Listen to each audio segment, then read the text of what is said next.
Martha sat at her kitchen table, the canceled mortgage check for her daughter and son-in-law's house, a stark white against the dark wood. Just 2 days prior, her son-in-law, Richard, had publicly humiliated her at his promotion party, a bitter punchline about her only showing up for the free food. That cruel jibe, meant to be a joke, now felt like a final act of betrayal.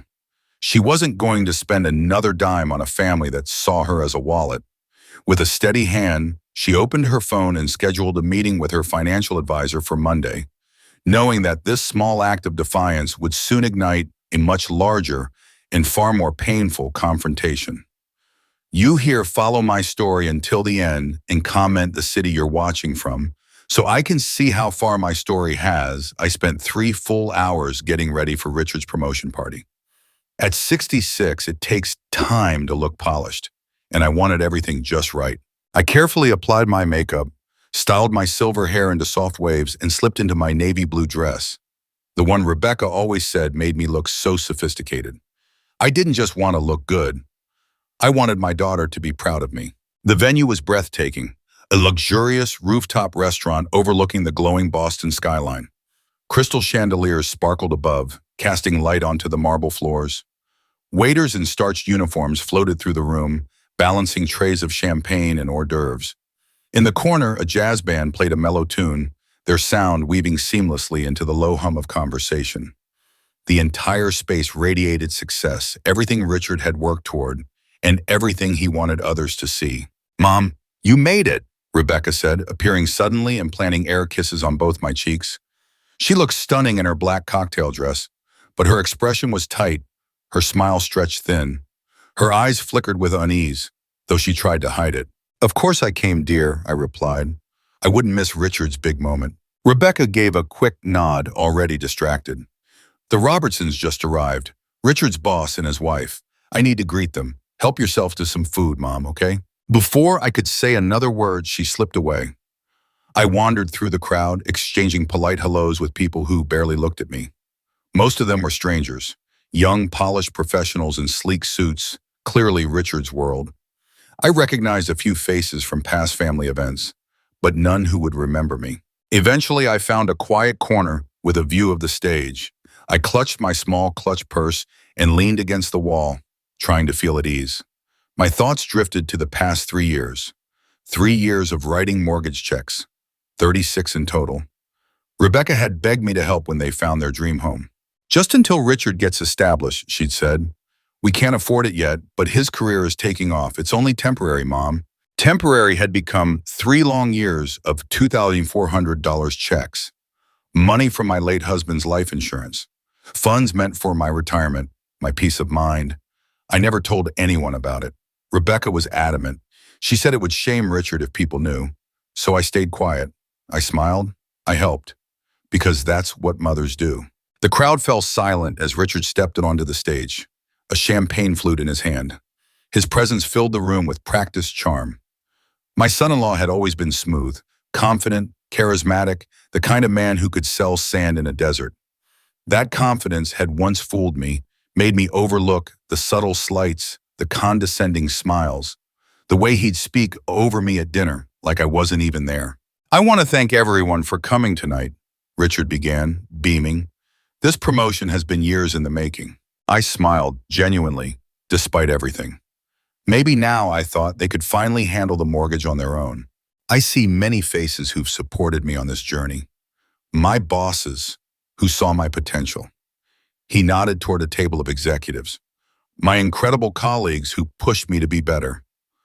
More nods. And of course, my beautiful wife, Rebecca. The crowd applauded. Rebecca lifted her glass and smiled, basking in the attention. Then Richard's eyes swept the room and landed on me. Something in his expression shifted. His lips curved into a smirk. "And I see my mother-in-law, Martha, is here too," he said. A spotlight flashed onto my corner. I felt a sudden flush rise to my cheeks as the entire room turned to look at me. She only came because she heard there would be good food. Laughter burst from the crowd. But it wasn't warm. It was the kind of laughter people force out when someone powerful says something unkind, and no one wants to be the one to call it out. I kept smiling. Or at least I tried to. My face felt stiff, frozen. 3 years, 36 mortgage payments.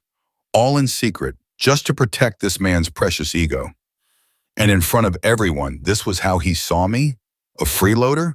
A hungry old woman chasing a free buffet? Rebecca was laughing too, but her eyes darted toward me, nervous, searching. She understood exactly what Richard had just done. She knew what that comment meant, what it revealed about how her husband spoke about me behind closed doors. The spotlight moved on.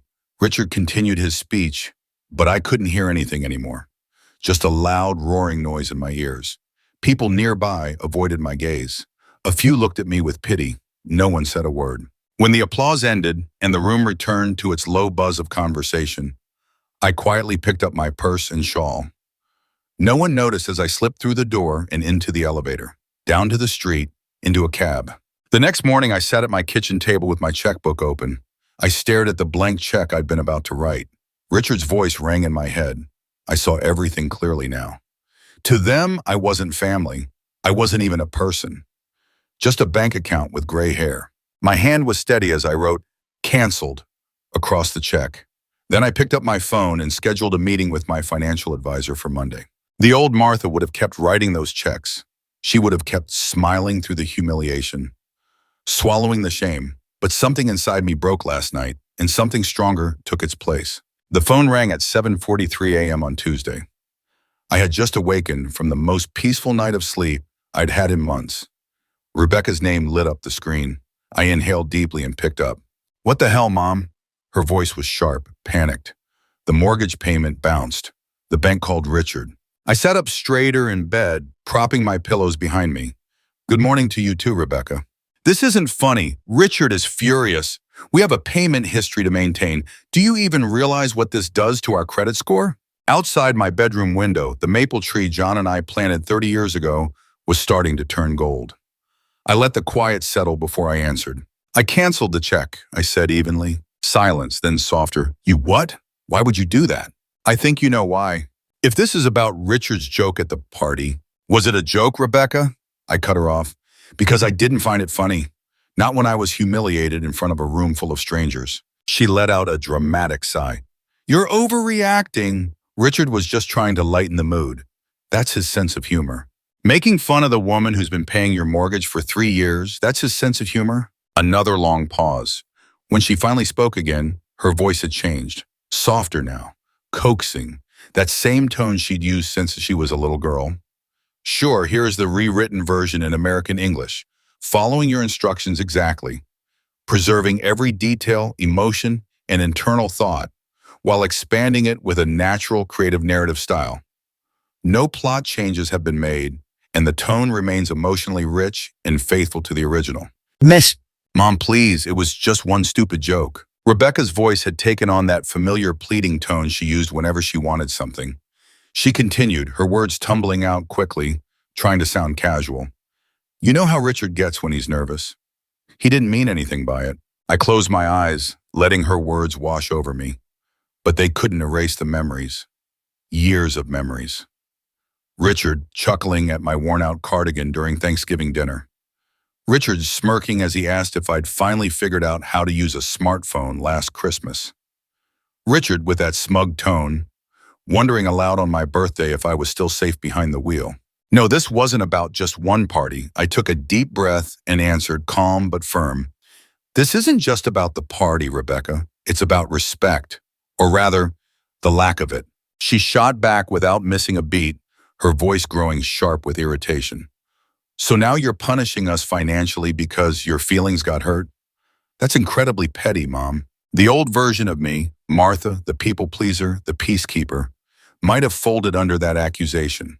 She would have apologized, maybe even written another check on the spot, possibly with a little extra to smooth things over. But that woman was gone. The one who had walked out of that rooftop party 2 nights ago had found something she hadn't felt in a long time: dignity, self-worth, a boundary. "I'm not punishing anyone," I said, voice steady. "I'm just putting an end to something that never should have started." Rebecca scoffed. "Richard makes 6 figures. I work full-time. We're in our 40s, Mom. You have no reason to be paying our mortgage." My silence must have unnerved her, because she suddenly sounded less confident. "We were counting on that money," she blurted. Panic was creeping into her voice now, fraying the edges of her control. We booked the villa in Tuscany for next month, and we just ordered new furniture for the sunroom. Her words knocked the air out of me. I felt a coldness spreading through my chest like ice water. You've been using my mortgage payments to fund vacations and redecorating? I didn't mean, Rebecca stammered, grasping at words. We needed the mortgage help so we could afford other things. That's how budgets work, Mom. I let out a slow breath. I see. And here I was, thinking I was helping you keep a roof over your heads, not subsidizing your lifestyle. You're being cruel, she whispered, voice cracking with emotion. After everything we've done for you. That stopped me. For a moment, I froze. Everything you've done for me? I repeated slowly. She hesitated.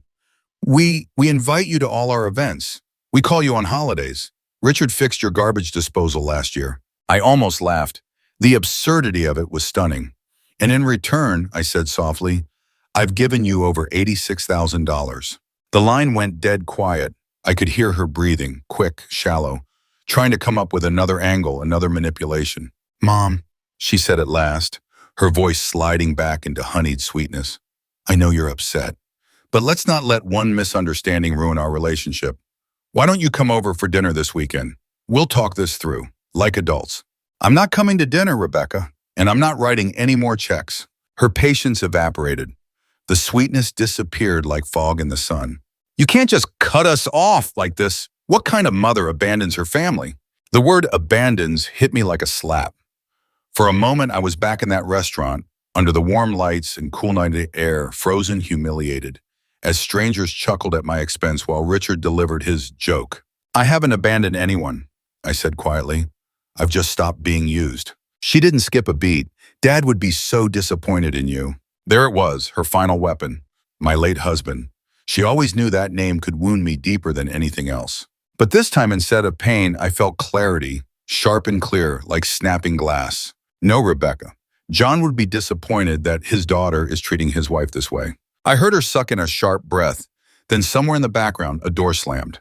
Richard wants to talk to you, she said, clipped and cold. Tell Richard I said congratulations again on his promotion, I replied. Now he can finally afford his own mortgage. And with that, I hung up. My hands were trembling, but my mind was clearer than it had been in years. I knew this wasn't the end.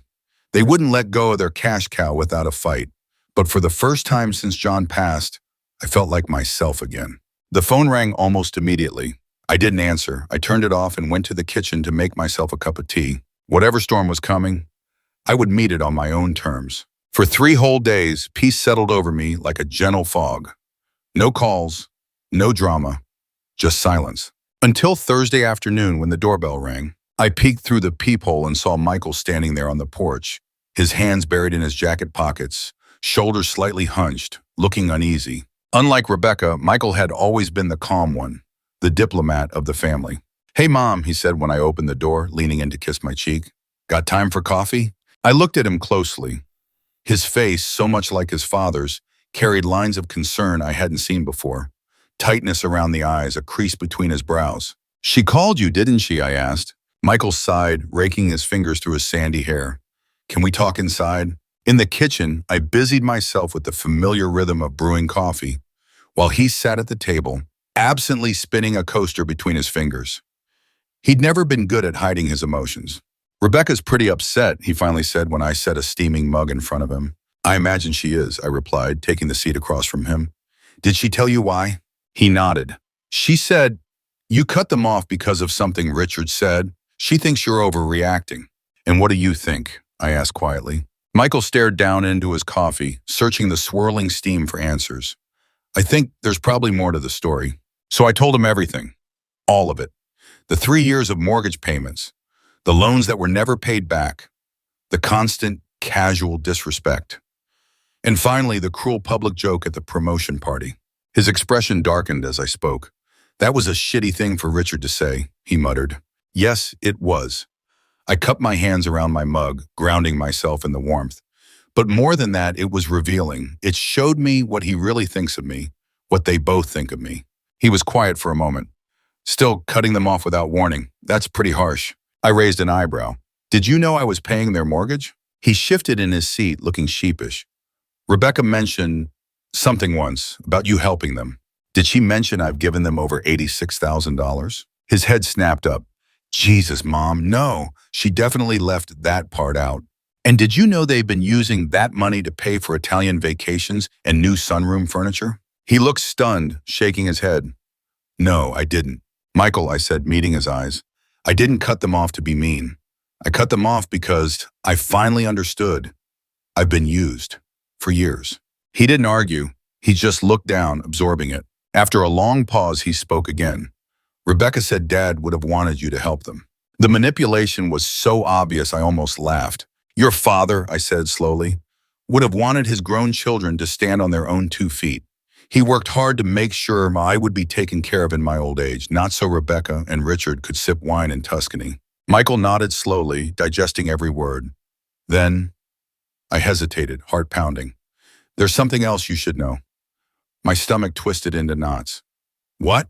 Michael's eyes darted away, unable to meet mine. It's Richard. He talks about you sometimes, when you're not around. I braced myself, and Michael shifted in his seat, clearly uncomfortable. Not in a nice way. What does he say? He sighed, still avoiding my gaze. He makes jokes about how you're always asking about their finances, about how you're stingy with your money. I felt like someone had struck me across the face. Stingy?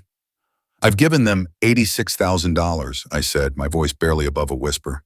I know, Mom, I didn't know it was that much until today. What else does he say? Michael looked like he wanted to disappear. It's not important. It is to me.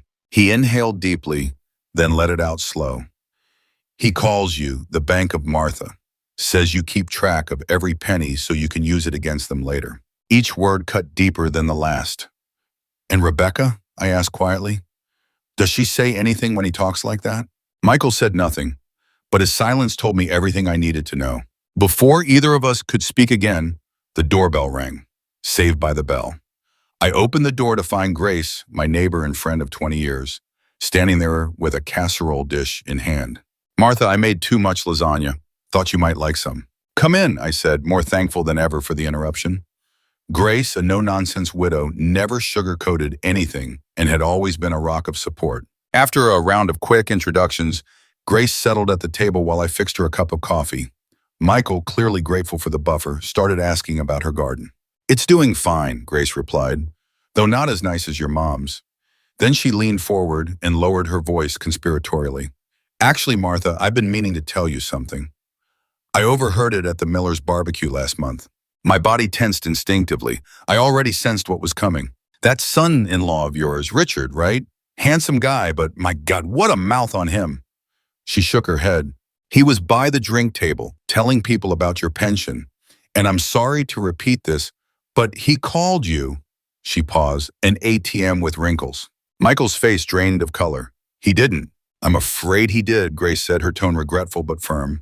He said something about how convenient it was to have a mother-in-law with a fat retirement account and no one to spend it on but herself. The room went quiet. I stood by the counter, my back turned, battling to keep my emotions in check.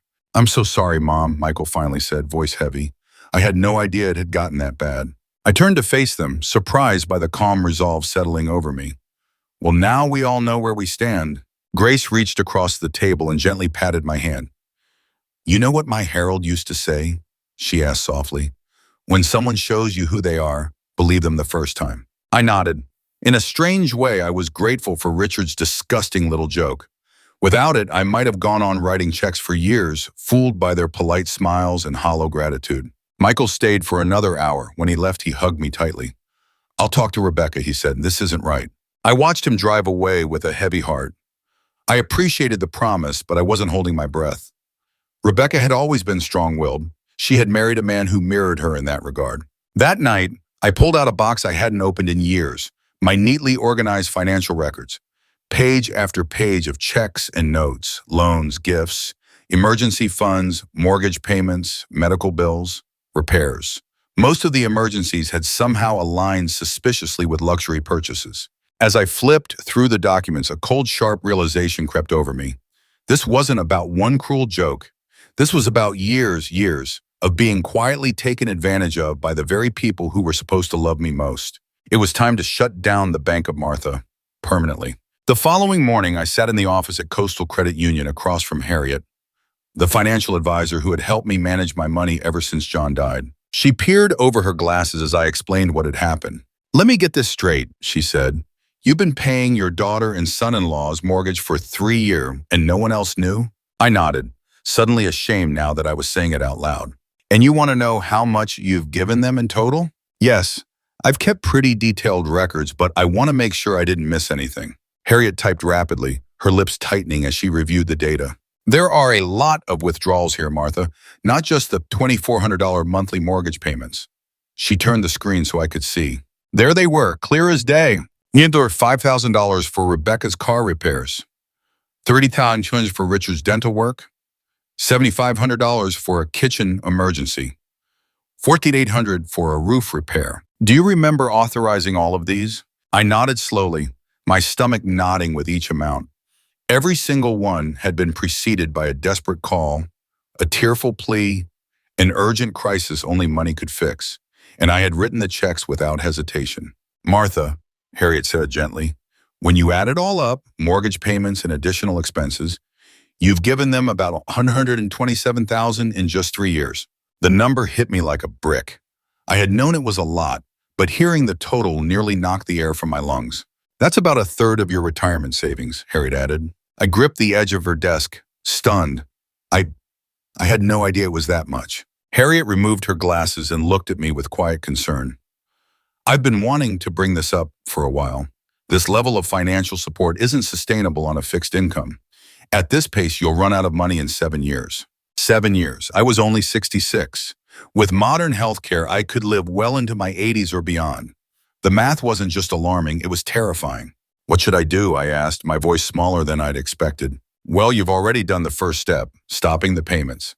Second, I'd recommend speaking to an elder law attorney, someone who can help you protect your assets." "Is that really necessary?" Harriet hesitated. "Martha, when people become used to accessing your money like this, they rarely stop on their own." I thought of Rebecca's reaction when I had pushed back. Not remorse, not concern, but sharp accusations and emotional blackmail. Gratitude had never even entered the conversation. "I'll make the appointment," I said firmly. Back home, I sat at the kitchen table staring at the printout Harriet had given me. Every dollar, every transaction laid out in black and white. It was appalling. No wonder they were living so comfortably. Had been funding it all along. The doorbell rang again. I stood, glanced through the peephole. Rebecca, arms crossed, foot tapping, impatient. I took a deep breath. She took a deep breath before opening the door. "We need to talk," she said sharply, brushing past me as if the house were hers, not bothering to wait for an invitation. I trailed behind her into the living room, where she was already pacing like a restless, caged animal. "Michael says, 'You think we've been using you for money?' she accused, narrowing her eyes. "Haven't you?" I replied, my voice calm but unwavering. Rebecca stopped mid-step, her face flushing with indignation. "We've had some financial setbacks. You offered to help." "Did I offer or did you ask?" I countered, lifting the printout Harriet had given me. "Did I offer to give you $127,000? She blinked, clearly caught off guard. "Can't be that much." "It is," I said, holding the papers up. "I have the records right here." She recovered quickly, her voice defensive. "So what? You're wealthy, Mom. Dad left you with more than enough. What else are you going to do with it?" "Maybe use it for my own retirement. Or for medical expenses as I get older. Or, crazy thought, spend it on things that actually bring me joy instead of funding you and Richard's over-the-top lifestyle." Her expression turned cold, her jaw tightening. "This is about Richard's joke, isn't it? You're upset and trying to punish us." "This isn't about punishment," I said slowly. "It's about finally waking up to the fact that I've been taken advantage of." Rebecca let out a bitter laugh. "Taken advantage of? You've lived in this house for 40 years. The mortgage is paid off. You don't have any real expenses, just your gardening hobby and basic bills." "And that entitles you to my savings?" I asked, incredulous. "We're family," she shot back. "Family helps each other." I stared at her, heart pounding. Where was that sense of family when Richard was mocking me at his party? Or when he called me an ATM with wrinkles at the Miller's barbecue? Her eyes widened just for a second, enough to confirm that she knew exactly what he'd said. "He was just joking." "No, Rebecca. People joke about things they find funny. What Richard finds funny is bleeding me dry." That's ridiculous, Cherie said, waving her hand dismissively. We were going to pay you back. I raised an eyebrow. When? She hesitated, faltered. When, when we're in a better financial position. You and Richard make over $200,000 a year between you. You live in a house you could never have bought without my help. You take luxury vacations. You buy designer furniture. So tell me, when exactly were you planning to become financially stable? Just then, the front door opened without a knock. Richard walked in, his face red with anger. There you are, he said to Rebecca. I told you not to come here alone. I don't remember inviting either of you, I said, my voice even. He turned to me, his usual charm nowhere to be found. Look, Martha, this has gone on long enough. We need that mortgage payment. I lifted the document again. Did you know you and Rebecca have taken $127,000 from me over the past 3 years? He glanced at the paper with complete indifference. So what? It's not like you're hurting for money, and you don't have anyone else to leave it to. The coldness in his voice knocked the air out of me. I couldn't speak. Rebecca, maybe sensing that the situation was slipping out of her control, tried to soften her tone. Mom, we're family. We've always been there for you. Remember when you fell last year? Who took you to the hospital? You did, I admitted. After I called you 3 times and you complained the entire drive about missing your hair appointment. Rebecca's face turned red. Richard stepped forward, voice dropping into the persuasive tone I'd heard him use on his clients. Martha, try to see things from our side. We built our life around certain financial expectations. You can't just pull the rug out from under us. I looked at him carefully, really looked, and for the first time I saw the calculating man behind the polished exterior. I'm not pulling any rug, Richard, I said. I'm just closing my checkbook. And what about our mortgage? He snapped. Our lifestyle? That sounds like a problem for you to figure out, I said, rising from my seat to signal the conversation was done. Unless you are here to thank me for the $127,000 I've already given you, I think it's time you both left. Richard's expression darkened. You'll regret this. You're not as independent as you think. The threat lingered in the air as I walked them to the door. I closed it firmly behind them. My hands were steady. My heart was calm. The old Martha would have been crushed, rushing to fix things, desperate to be loved. But the woman standing in the silence of the house, listening to their car screech angrily down the driveway, wasn't afraid of their disapproval anymore. She was too busy reclaiming her dignity. In the weeks after that confrontation, the house was quieter than it had been since my husband passed. No calls, no texts, no unannounced visits asking for money. Michael said they were regrouping. I assumed that meant scheming their next move. I used the silence to reclaim my life. First, I scheduled a meeting with Patricia Winters, an elder law attorney Harriet had recommended. She was a sharp, practical woman in her 50s who listened to everything I said without a trace of judgment. Unfortunately, what you're describing is all too common, she said. Family financial exploitation of seniors happens more often than people realize, especially when there's a large retirement account involved. I wouldn't call it exploitation exactly, I began, but then stopped myself. That was the old Martha talking again. The one who made excuses, who minimized pain. Patricia's gaze softened.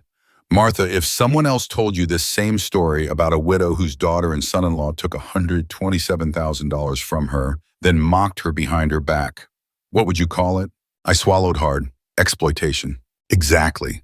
And it rarely stops on its own, she said, leaning forward slightly. Let's talk about protecting your assets. By the end of our session, we had a plan in place, updating my will, creating a trust with Michael as co-trustee, and drafting financial power of attorney documents that specifically excluded Rebecca and Richard from ever making decisions on my behalf. What about my house? I asked. It's my most valuable asset. We can put it in the trust too, Patricia replied. That way no one can force you to sell it or take loans out against it. When I left her office, I felt lighter than I had in years. For so long, I had carried the weight of keeping Rebecca and Richard afloat. Now I was finally taking steps to protect not just my finances, but myself, my dignity. And with that freedom came space for something I hadn't felt in a long time: joy. The community garden project had been sitting untouched on my to-do list for months. With new resolve, I picked up the phone and called Phyllis, the coordinator. Hi, Phyllis. It's Martha. I'd like to volunteer. Actually, I'd like to lead the herb garden committee. That Thursday, I stepped into the community center and found myself enveloped in a warm buzz of activity. A group of gardeners, all strangers to me just moments before, now welcomed me with genuine enthusiasm. Their eyes sparkled with purpose as they spoke about their vision, turning a long-neglected lot into a shared garden where everyone could grow their own food.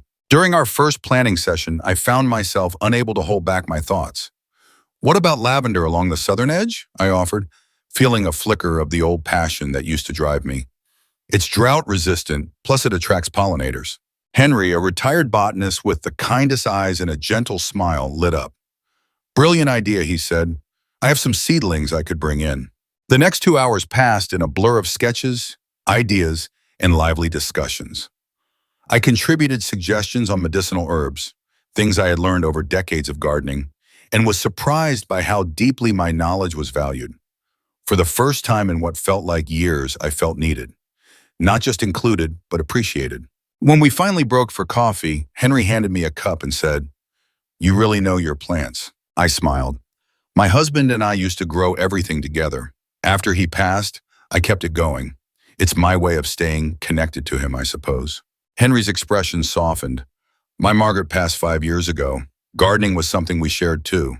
We sat together, our conversation drifting beyond the soil and seeds. We discovered mutual interests in old films, jazz records, travel stories. It had been so long since I had a conversation that wasn't about solving someone else's crisis or soothing someone else's hurt. This was different. It was mine. Week by week, my commitment to the garden deepened. I donated herbs from my home garden. I even helped secure a modest grant to fund an irrigation system. But what I looked forward to most was Thursday itself. I hadn't felt that kind of anticipation in ages. Henry often walked me to my car afterward.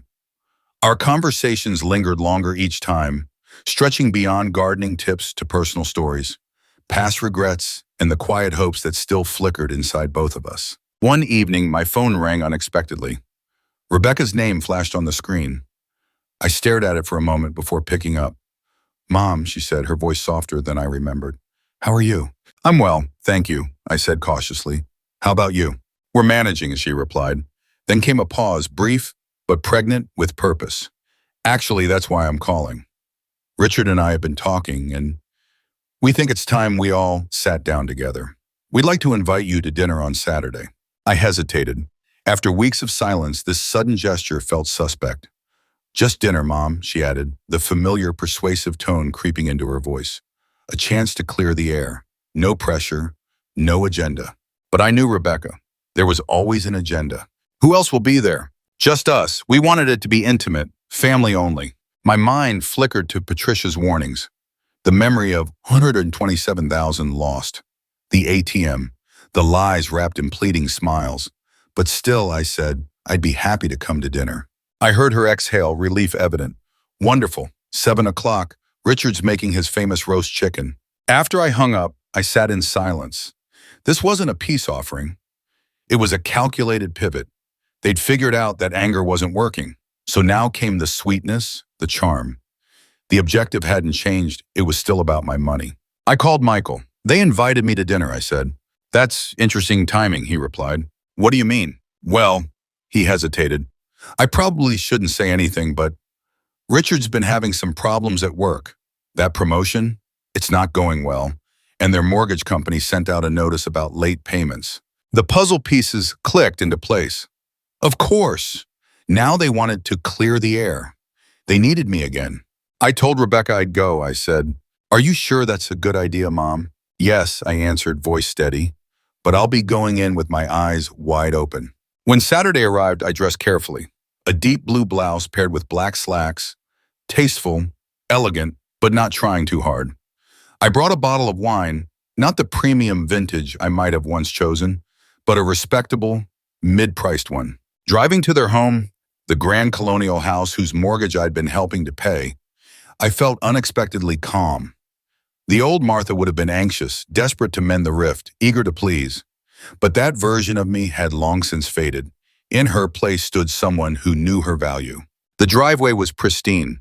The landscaping, which I had quietly funded during last spring's emergency, now bloomed in full manicured beauty, a testament to both my generosity and their manipulation. Rebecca opened the door before I could even knock. embracing me with an enthusiasm that felt rehearsed. "Mom, you look wonderful. Come in, come in." Richard appeared in the hallway, exuding his usual charm, as though nothing unpleasant had ever occurred between us. "Martha, so good to see you. Can I take your coat? That wine looks delicious." I handed him the bottle, looking him square in the eye. His smile wavered slightly before returning to its practiced brilliance. "Dinner's almost ready. Why don't we have a drink in the living room?" I followed them into the flawlessly decorated room, noting the new furniture. Likely the sunroom set Rebecca had mentioned in that heated argument months ago. I chose a seat on the edge of the couch and declined Richard's offer of a cocktail. "Water is fine," I said. "So," I began, polite but direct, "you wanted to clear the air." They exchanged glances.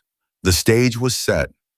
Now it was time to see if I'd walk into the trap they'd laid, or if I had finally learned how to spot the bait. Richard cleared his throat and carefully set his wineglass down. "Martha, we've had some time to reflect on everything." "Yes," Rebecca chimed in, her voice slick with feigned sincerity. "We realize there's been a breakdown in communication." I took a slow sip of water. Years of dealing with Rebecca had taught me that when she said communication, what she really meant was compliance.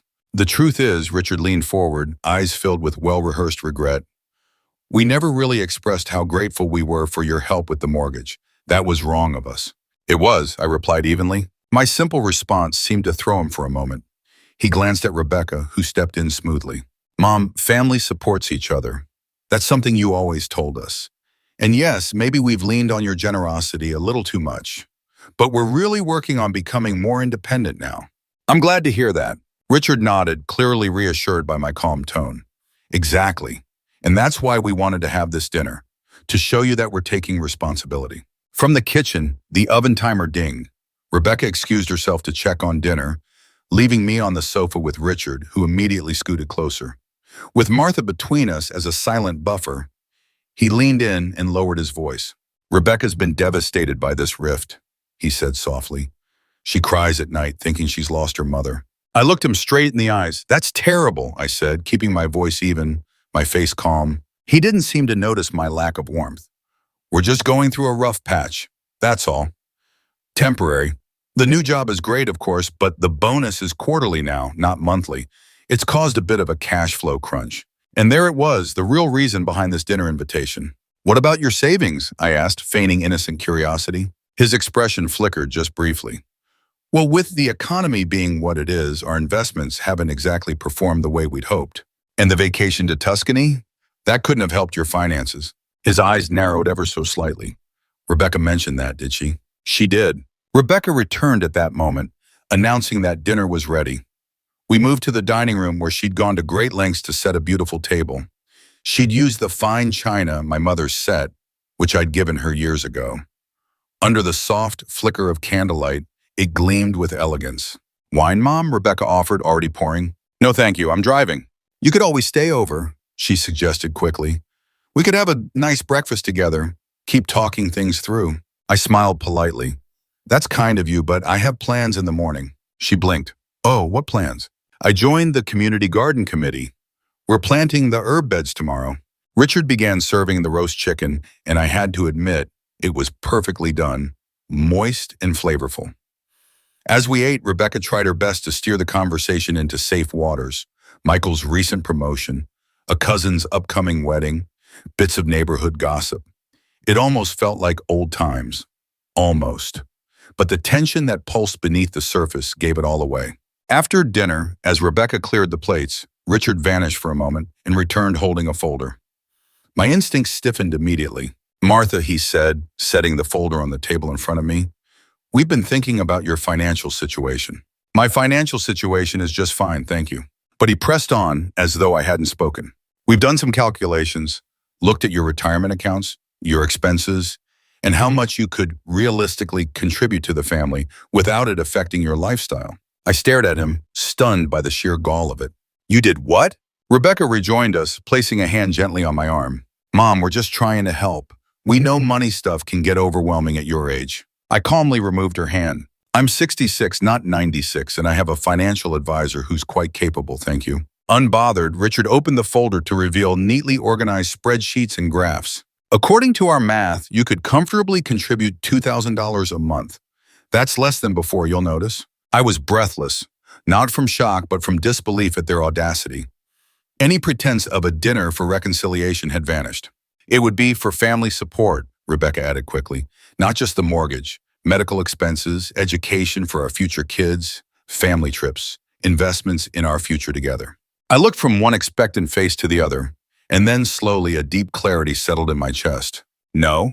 Richard blinked, thrown. Excuse me? No, I repeated, folding my napkin with deliberate care. I will not be contributing $2,000 a month or any other amount to your household. Rebecca's composure began to crack. Mom, come on, be reasonable. We've put so much thought into this. I can see that, I said, motioning toward the folder, but my answer is still no. Richard's charm snapped like a rubber band stretched too far. This is how you thank us? After we've welcomed you into our home, included you in our lives. Included me? I raised an eyebrow. You mean when you humiliated me in front of your colleagues at your promotion party? Or when you called me an ATM with wrinkles behind my back? That was a joke, he said quickly, eyes darting away with guilt. No, Richard. A joke is something we all laugh at. What you did was mock someone who had given you $127,000. Rebecca's mouth fell open. It wasn't that much. It was exactly that much. I have the records. Richard's jaw tightened. You've always been this way, Martha. Always keeping score, counting every penny. No wonder John worked himself into an early grave. Living with someone so rigid must have been a nightmare. That final jab, dragging my late husband into it, should have broken me, but it didn't. If anything, it released me. They had finally stripped away every mask. I stood. Thank you for dinner. It was enlightening. Rebecca jumped to her feet. You're leaving? Just like that? Yes, just like that. What about family? She cried, tears brimming. What about loyalty? I've been loyal for years, I replied gently. I've supported you financially, emotionally, in every way I could as a mother. But loyalty goes both ways, Rebecca, and respect is not optional. Richard scoffed. Beautiful speech, very moving. But what happens when you need help? When you're old, frail, can't live on your own? I met his stare. I'll manage, just like I always have.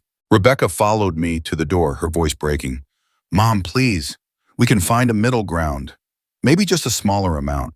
I turned to her one last time. Rebecca, I'll always love you. My door is open if you want to come by as family. But the Bank of Martha is closed. Permanently. I left them standing there, Rebecca sobbing dramatically. Richard glaring like thunderclouds ready to burst. Driving away, I felt no sorrow. Only peace, the kind of peace that comes when you finally make the right choice, no matter how long it takes. 6 months later, I stood in the community garden, gazing over the lush, fragrant herb beds I'd helped cultivate. Lavender, rosemary, thyme, mint, all thriving in vibrant rows. Butterflies flitted from flower to flower. Bees hovered and hummed in contentment. It's beautiful, Henry said, standing beside me, his hand warm and steady on my shoulder. Over time, our friendship had deepened, blossoming gently into something more. Companionship, support, and eventually a quiet romance that had surprised us both. The kids love your mint, he added. Their teacher says they can't stop rubbing the leaves and sniffing their fingers. I smiled, remembering how Rebecca used to do that exact thing when she was little, giggling in the garden as she crushed the leaves in her small palms. The thought lingered, soft and bittersweet, like the scent of rosemary on a summer breeze. The ache still lingered, familiar, gentle now, no longer the piercing grief it once had been. My phone buzzed with a text from Michael. All set for lunch tomorrow. Sophie can't wait to see your grandma. I quickly typed a reply, confirming. Just a short message, but it made me smile. Over the past few months, something had shifted between Michael and me. Our relationship had deepened in a way I never thought possible, not because of guilt or obligation, but because he had begun to truly see me. He'd watched me draw firm boundaries and stand by them. And in response, he'd started bringing his daughter, little Sophie, over more often. Not for appearances, not out of duty, and certainly not to butter me up for money. It was genuine, a real effort at building a meaningful connection. And that meant more to me than anything he could have bought. Rebecca and Richard had finally come to terms with their financial reality. They sold not one, but both of their overpriced homes and moved into something more suitable, something they could actually afford. It hadn't been an easy shift for them, I knew. Pride is a stubborn thing. but they'd done it. And while our conversations were still sporadic and awkward, there was a kind of quiet truth to them now. Rebecca took great care never to mention money, and maybe that silence said more than words ever could. We weren't close, not the way I'd once dreamed we'd be, but what we had now was honest. And that, at long last, felt like enough. Better than false smiles and whispered resentments. "Penny for your thoughts?" Henry asked, his voice warm and familiar. I turned to him, a small smile playing at my lips. Just thinking about how much has changed since that dinner party. He gave a gentle nod, understanding in his eyes. Henry knew the full story. I had poured it all out to him one night, sitting in his backyard, sipping tea beneath the soft glow of string lights. And he hadn't judged me. He'd listened. He'd offered clarity instead of criticism. Sometimes, he'd told me back then, the kindest thing we can do for someone is stop enabling them. That single sentence had stayed with me. And now, walking beside him through the garden, nodding to familiar faces, volunteers, neighbors, fellow community members, I felt a calm, deep satisfaction. It settled in my chest like warmth on a cool day. My retirement fund was safe, steadily growing thanks to Harriet's careful management. My house, the one that had once felt like a lifeline and a trap all at once, was now secured through the trust Patricia had helped set up. I no longer woke up with anxiety clawing at my throat. My days were full, purposeful, peaceful, real. That awful day at Richard's promotion party, the blinding lights, the laughter of strangers, my own frozen body too stunned to move, had been a kind of mercy. A harsh, humiliating blessing. Because it had broken something in me that needed to be broken. The illusion.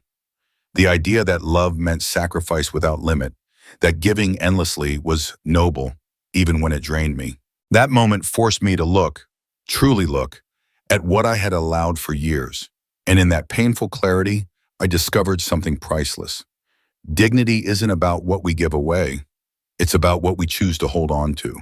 As Henry and I walked away from the garden, our fingers gently intertwined, we talked about dinner plans and the jazz show we'd see later at the little venue downtown.